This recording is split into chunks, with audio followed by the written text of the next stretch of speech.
அனைத்து நல்லுள்ளங்களுக்கும் இனிய பூச நன்னாள் வாழ்த்துக்கள். மாலை 4 மணிக்கு அகவல் பாராயணம். அரட்பெருஞ்சோதி வள்ளல் பெருமானார் இயற்றியது.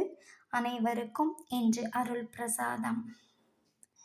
கண்டிப்பாக அனைவரும் திரை நீக்கி ஜோதி தரிசனம் 6 மணிக்கு கலந்து கொண்டு சிறப்பித்து தருமாறு அன்புடன் அழைக்கிறோம். வாழீர் அன்பு உள்ளங்களே. அரட்பெருஞ்சோதி அரட்பெருஞ்சோதி தனிப்பெருங்கருணை அரட்பெருஞ்சோதி எல்லா உயிர்களும் இன்புற்று வாழ்க. வள்ளல் மலரடி வாழ்க வாழ்க வாழ்க. நன்றி.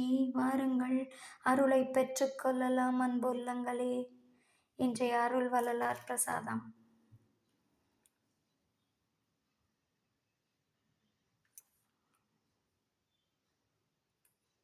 ஜோதி தரிசனம் காண அனைவரும் வாரீர் அருளை பெற்றுக் கொள்ளலாம்.